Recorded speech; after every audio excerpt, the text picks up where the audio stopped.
Assalamualaikum warahmatullahi wabarakatuh.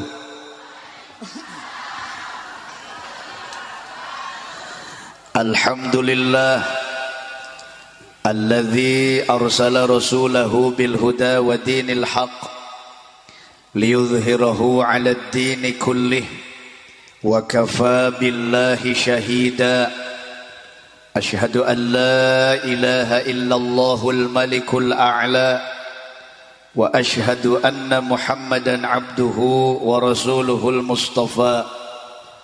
Allahumma salli wa sallim wa barik ala sayyidina wa maulana Muhammad wa ala ali sayyidina Muhammad salatan takunu laka ridha'a ولحقه أداء أما بعد فقال الله تعالى أعوذ بالله من الشيطان الرجيم بسم الله الرحمن الرحيم ولو أنهم إذ ظلموا أنفسهم جاءوك فاستغفروا الله واستغفر لهم الرسول لوجدوا الله توابا رحيما.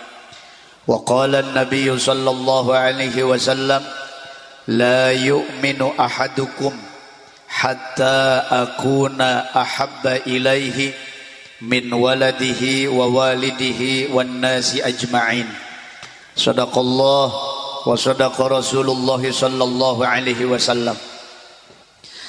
Aduku pribados dipihormat sadaya aparatur pemerintah Desa Cilangkap tiluhur duwi kahandap, mobil khusus Bapak Kuwu sareng sadaya reng-renganana anu ku pribados dipihormat sadaya al mukarramun, para alim ulama, para kiai, para ajengan, para ustaz, para sepuh, tokoh masyarakat anu teu tiasa disebatan hiji-hiji asmana kalawan tengirangan hormat pribados kamarantena. Wabil khusus sepuh pribados kersana abdi nyebatna wadiding sareng sadaya kulawargi, khususil khusus keluarga besar Dewan Kemakmuran Masjid naon atuh Al Hikmah itu aing maca di ditu. Bapak-bapak, ibu-ibu sami anu dipihormat, mudah-mudahan urang sadaya aya dina magfirah barokah sareng rahmahna Allah Subhanahu wa taala. Amin. Ya Allah ya rabbal alamin. Toskeuna kudihin pinasti kersah yang widi. Dihin pinasti anyar pinanggih. Saur sepuh teh ama ari dihin teh hartosna baheula. Pinasti dipastikeun saha nu mastikeunana kantenan zat Allah azza wa jalla. Anyar ayeuna pinanggih kapendak ku urang sadaya. Jadi hakikatna wengi ayeuna urang sadaya riung mungpulung amprok jonghok hempak merbayaksa silaturahim di ieu tempat memang qada Allah, takdir Allah nu terjadi ka urang sadaya. Bari silaturahim urang wengi ayeuna dikaitkeun sareng acara anu mulia nyatana dina raraga mieling kana dilahirkeunana junjunan urang Kanjeng Nabi Muhammad sallallahu alaihi wasallam atawa umumna urang mah sok nyebatna teh muludan. Samin teu? Samin teu? Nanging Pak upami ngetang waktos memang ieu teh tos keluar tina Rabiul Awal da ieu mah tos Rabiul Tsani, Rabiul Akhir, betul? Ayeuna mah tos silih mulud. Sok aya nu naros kumaha cenah eta teh jalma muludan tapi geus kaluar tina Rabiul Awal. Maka waleranana kieu lamun urang maulid rek memperingati tempat atau maulid memperingati waktu eta mah puguh tempatna puguh waktuna. Tapi lamun mauludan ngingat-ngingat Kanjeng Nabi ulah di batasan ku waktu, ulah di batasan ku tempat. Justru tiap waktu sareng di mana wae oge urang teh kedah emut ka Kanjeng Nabi. Sabab teu mungkin urang dugi kana ridona Allah upami teu nuturkeun jalana Kanjeng Nabi Muhammad sallallahu alaihi wasallam. Halo Bu. Halo Bu. Nu batak sabenerna lamun maulidan mah ieu maulidan teu usum. Ngan biasana oge lamun urang ngagaleuh kadu terus geus teu usum biasana pan sok mahal leres teu matak ieu ge itung we maulidan naon mahal nya bener teu tah kadenge panitia.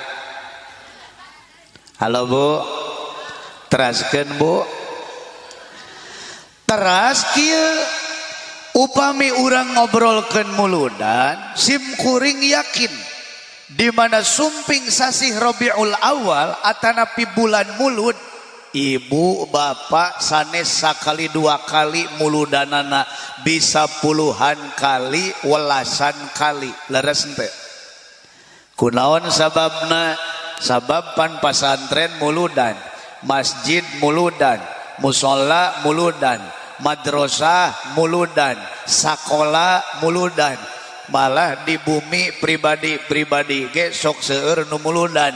Maka sakali panggih jeung bulan mulud puluhan welasan kali muludanana. Sanes wungkul muludan sumping we sasih Rajab pan Rajaban leres henteu? Leres henteu? Sumping we Muharram pan Muharraman. Sumping we Ramadan peringatan nuzulul Quran leres henteu? Ngan anehna jeung hanjakalna teh muludan hayo dilakonan Rajaban terus-terusan jeung sejen-sejena oge dirayakan tapi kalakuanana teu robah-robah meureun ieu mah leres henteu Bu. Nu tadina hararese kana ibadah padahal geus muludan anggar wae mumul jeung kebluk kana ibadah malah teu saeutik pentingna milu muludan ari isukna teu salat subuh acan meureun aya goblok. Halo Bu. Halo Bu. Pamajikan nu sok popolotot ka salakina padahal geus muludan lain kalah cager lain kalah eling kalah beuki angot popolototna malah sok ditambahan ku nganjuk bari teu bebeja aya goblok aya nu kitu sugan teh ditu wungkul. Halo Bu, aya nu kitu cicingnya abdi merek nanya ka bapak-bapak, Pak lamun boga pamajikan doain kursi ditinggalkeun lebarnya batur maharayangeun kursi teh ieu mah ditinggalkeun. Halo geus bae teh kudu digeserkeun hitung juri gue Pak pamajikan sok popolotot wae bari unjak anjuk teu bebeja eta ku bapa rek dikukut wae nu kitu. Ye Pak di abdi mah di Kuningan tong boro jelema hayam we mun geus hese diatur tara lila.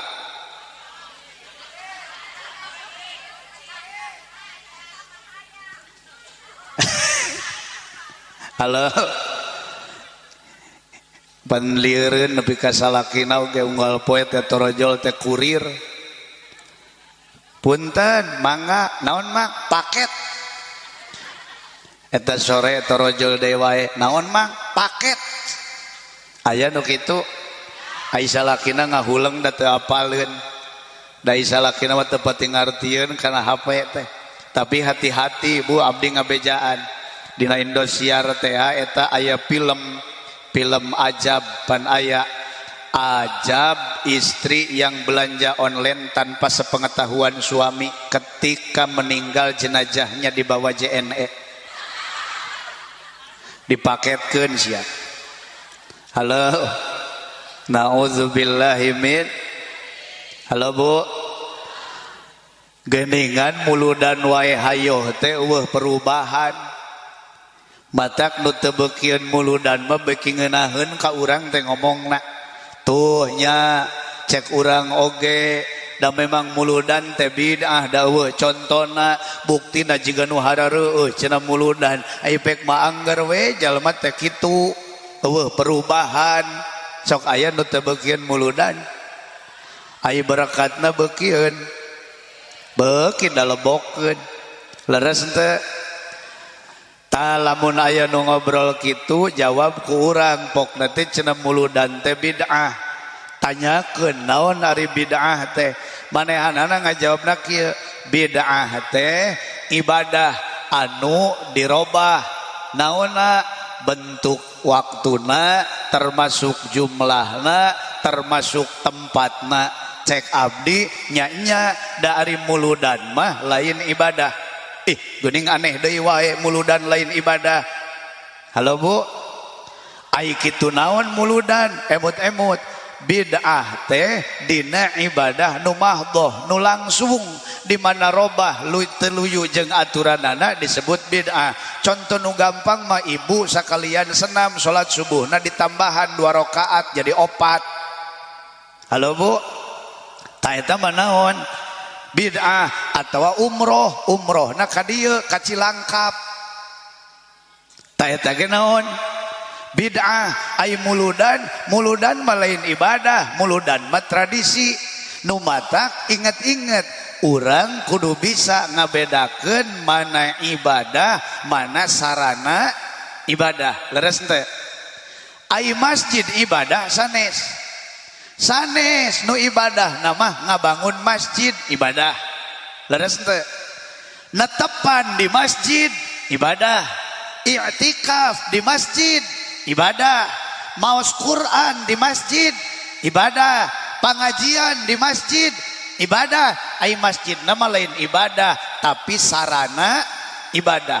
Maka sami wae muludan Rajaban, Muharraman, Nuzulul Quranan eta teh kabeh oge sarana. Tingali we eusina ibadah lain.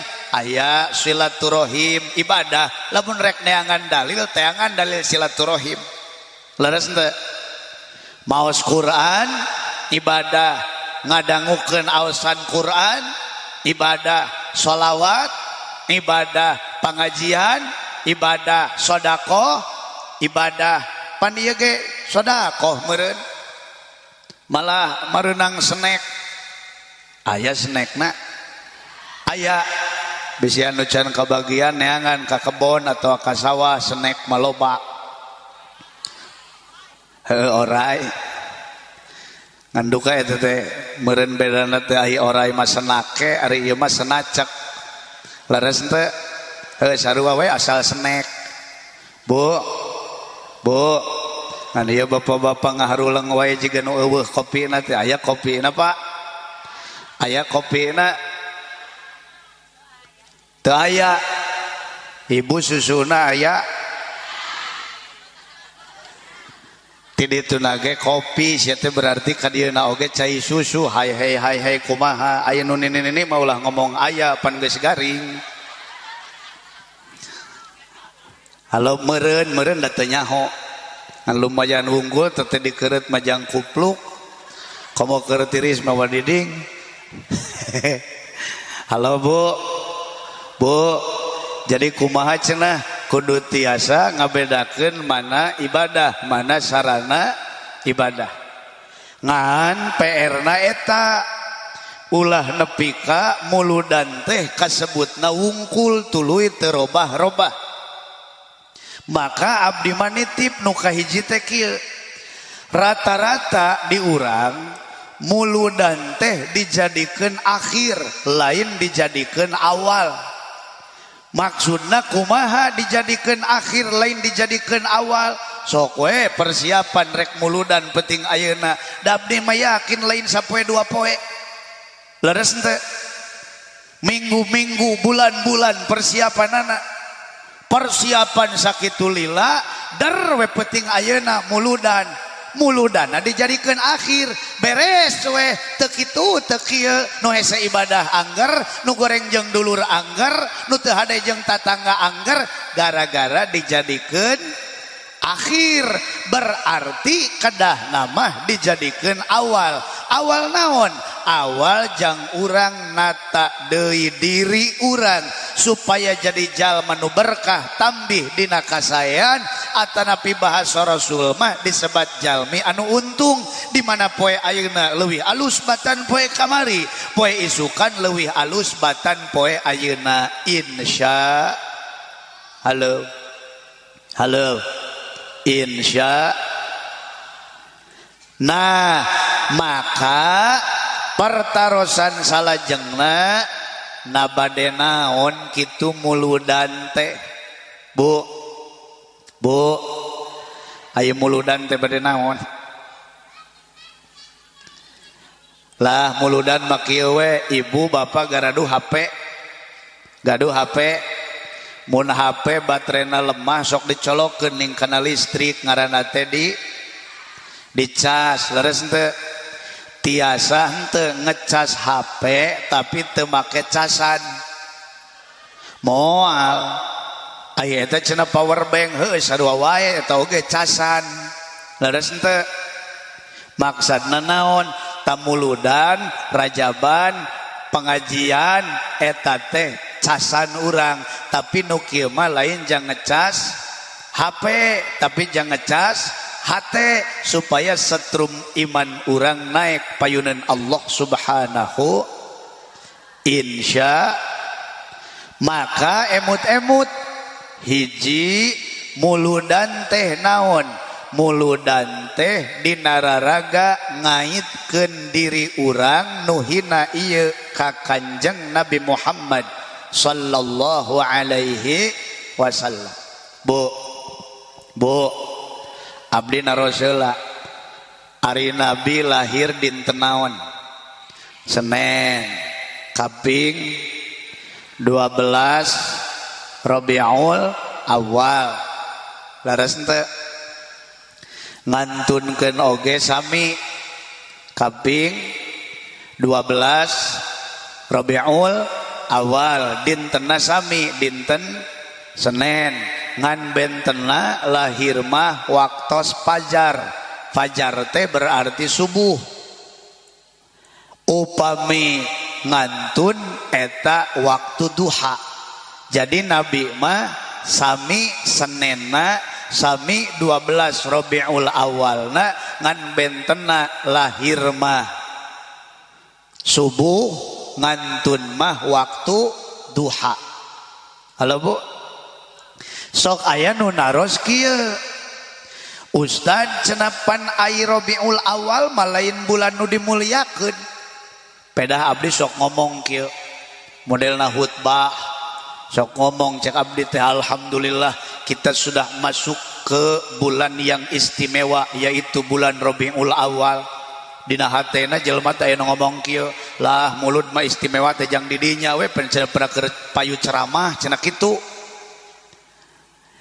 Memang lamun urang nyebutkeun Rabiul Awal bulan istimewa teh rada hese neangan katerangan nanging kieu Bu halo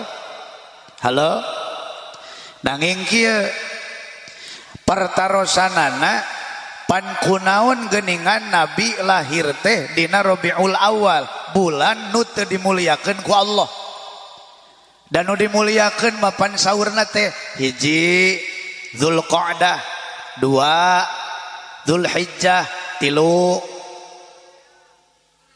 Muharram 4 Rajab leres henteu mulud kasebut henteu aya deui bulan nu dimuliakeun namina teh Sya'ban aya deui bulan nu dimuliakeun dununganna sakabeh bulan namina teh Ramadan leres henteu aya mulud kasebut henteu Bu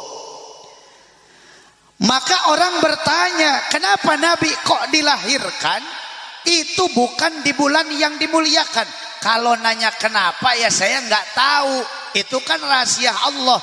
Cuman kata ulama begini, kenapa Nabi lahir bukan di bulan yang dimuliakan? Karena Nabi mah mulia tebutuhan berkaitan jeung waktu nu mulia. Sabab Nabi mah mulia tebutuhan berkaitan jeung perkara nu mulia. Nabi mah mulia kudirina Nabi nu langsung dimuliakeun ku Gusti Allah. Justru sabalikna, setiap perkara nu cumantel ka Nabi maka nu hina oge bakal kabawa mulia. Kaasup bulan mulud muhun teu dimuliakeun mulud teh ngan kulantaran Nabi lahirna mulud, maka ulama nyebatna naon? Mulud teh jadi bulan penentu karena muliana bulan-bulan nu sejen. Halo Bu, kumaha cenah Bu? Mulud teh jadi bulan penentu karena muliana bulan-bulan anu sejen. Urang buktoskeun aya bulan nu mulia teh di antawisna Rajab, ditaros meureun ibu teh kunaon Rajab mulia di antawis alasanana pedahna Rajab aya peristiwa Isra. Ditaros deui ibu ainu di Isra Mi'rajkeun teh saha? Kanjeng Nabi Muhammad sallallahu alaihi wasallam. Ai Nabi Muhammad na lahir sasih naon? Rabiul Awal, berarti cek syariat moal mulia Rajab lamun teu aya mulud. Leres henteu? Leres henteu? Ada bulan mulia namanya Ramadan, pimpinannya seluruh bulan. Kenapa Ramadan mulia? Aya lungsurna Quran sakaligus dina peuting nu leuwih alus tibatan 1000 bulan disebatna Lailatul Qadar. Leres henteu? Malah wahyu nu pertama lungsur ka Kanjeng Nabi oge eta teh wengi 17 Ramadan. Leres henteu? Dina bulan Ramadan oge aya kewajiban puasa sabulan. Halo? Pertarosanana ari Quran lungsur ka saha? Ka Kanjeng Nabi sareng urang kanggo urang ummatna. Ai nabina lahir sasi naon? Rabiul Awal, berarti cek syariat moal mulia Ramadan lamun teu aya Rabiul Awal. Matak disebut Rabiul Awal teh bulan penentu karena muliana bulan-bulan anu sejen. Lamun bulan wae mulia gara-gara cumantel jeung Nabi, atuh urang oge lamun hayang mulia kaitkeun diri urang ka Kanjeng. Insya nu kadua ambi tereh. Nu kadua rek naon muludan teh?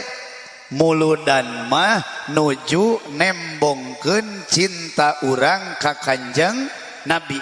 Ai cinta na mana hate ngan diekspresikeun ku urang ku muludan. Aya deui jalma nu ngobrol, Ustad ti iraha cenah muludan jadi tanda cinta ka Kanjeng Nabi. Jawabanana kieu, ulah nanyakeun ti iraha da ekspresi cinta mah bisa beda. Aya nu jatuh cinta teh senyum wae, seuri wae, tangkal cau diajak seuri, tangga tihang listrik diajak seuri, dagelo kunaon ku cinta. Leres henteu? Aya nu kitu ngalaman ecek kitu?